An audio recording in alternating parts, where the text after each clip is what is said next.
I'd like to sort of ask just some of the members now if they have any questions around editorial or talking about their brands or any experiences they've had with Daily Candy. Just talking about quality and being able to keep on track with just testing out the clients or the people that you sort of promote.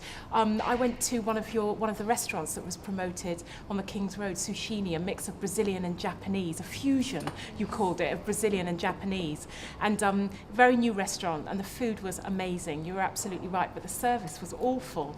And I wish I'd come back to you to say that actually, because I'd like to know. Oh, you had the same experience, did you? Oh, excellent. So it's not just me, a fussy eater, but in terms of sort of being able to, I don't know, give out some information following your recommendations, will you think about anything like that going forward? On the website at the moment there is a sort of box where people can send emails. I get a lot of pictures that way. Yeah. I was just wondering, in terms of expansions into other countries, what's the sort of standards, or when do you decide to go into a new country?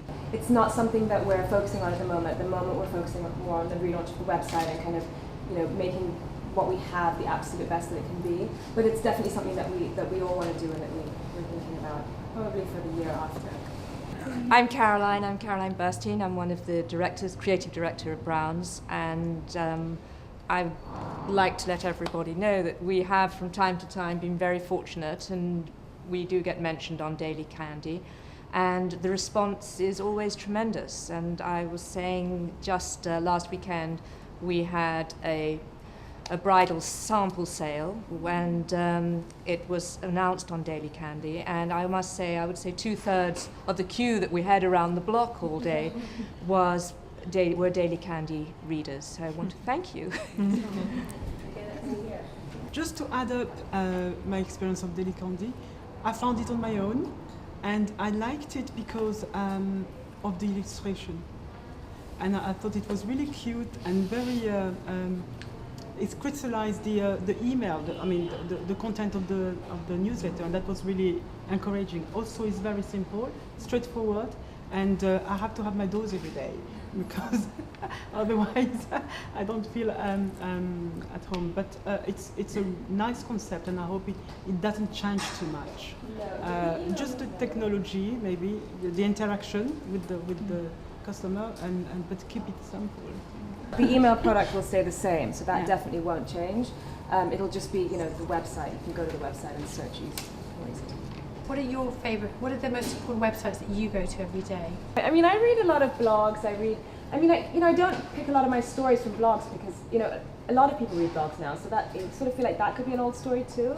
So I'd say that I do read them all. I read all, the ones that I'm sure we all read here, but most of the stories I do find from being out and about. I just would like to know, because most of the companies always have problems that the subscribers, for example, unsubscribe. So I just would like to know how you make sure that this doesn't happen, or if you also have the experience that maybe a lot of people are not, of your subscribers are not opening the newsletters anymore. What is your experience in this? We did a movie event recently. I don't know if anyone knew about that. Just little things to keep them interested, which is more than just the email. We did a big shopping event recently with shops all around London offering 25% off that day just for Daily Candy readers. So you had to be a subscriber. You had to print out the email and bring it, and with your email address at the top to show that you were still a subscriber. So I think we plan to do more of those kind of things going forward. So hopefully it'll keep people subscribed because they don't want to miss it. The other thing was about DC and you being the editor there. London editor. Where do you go from here? What would you like? There's a very personal thing around Daily Candy. We were talking about the Daily Candy sort of brand spirit. That you have these summits, these DC summits, where everyone comes from. Yeah, all our city editors from all the different cities, and we all meet in New York twice a year. Twice a year. Twice a year. Seasonal, exactly. The snow and the sun. And what you sort of? Well, we just kind of brainstorm, and we have, it's nice to get everyone together because it's one voice that we're all. We need to sort of all connect with each other because we all work from home. We all work separately. Yeah. All the Daily Candy editors work totally on their own, so it's just nice to kind of be around and see what everyone else is doing and how they're sort of what's going on in their cities.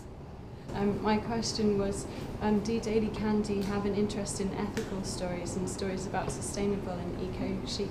And During Fashion Week, we did a London Fashion Week dossier, which is on the site at the moment. It was sort of a blog, and I went to the ethical fashion stands and covered a few new designers. That to be honest, I would have covered them anyway had they not been ethical. They just, they were brilliant brands anyway. They were brilliant products anyway. Do you do sponsorship for events at all, or is that something that you guys even open your thoughts up to? We haven't done it recently, but it is something that we would possibly be interested in if it was the right partner and everything. And my background, I've worked in newspapers. I was at the Telegraph on the fashion desk and the Daily Mail Weekend as a shopping editor. I had a little bit of online experience at Net-a-Porter as a fashion writer on their magazine. I freelanced for Daily Candy before I became the editor as well.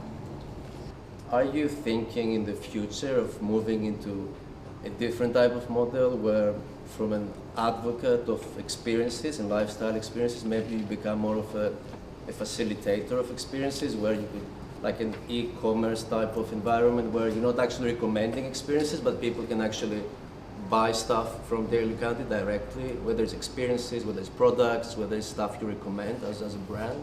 We've started to do video advertising as well now, which is sort of something slightly new on the, before the videos that go out. But as for e-commerce, it's not something at the moment that we're planning. How far in advance do people need to be in contact with you for kind of making sure they get the store? Or what is the least amount of time they can give it to you? I mean, there isn't really a, I work sometimes 3 days in advance. Sometimes, I'll find something great that needs to go in the next day because it's opening and someone else is going to write about it before me. So then I'll just do it for the next day. Sometimes I'll know something is opening a week in advance or 2 weeks in advance, or I'll know a brand is going into store on a certain date, so I'll have it scheduled and ready to go. So there isn't really a kind of definite answer to that. What's your favourite story, your biggest scoop, or have you found a small independent which you've since seen flourish, or what would be your proudest story? I mean, it wasn't one that I wrote about myself, but we have a kind of my favorite Daily Candy story that really broke someone was a designer called Rebecca Minkoff, who's a handbag designer in the States. And she basically, we wrote about her on our LA edition, and this is really one of my favorite stories. She at the time was focused on her clothing collection, and our editor wrote about some bags that she was doing, and they even gave her bags like their own Daily Candy name. And they, after the editorial ran, completely sold out in LA. All the stores were reordering and completely selling out. And she decided off the back of that to actually stop production on her clothes and concentrate solely on bags.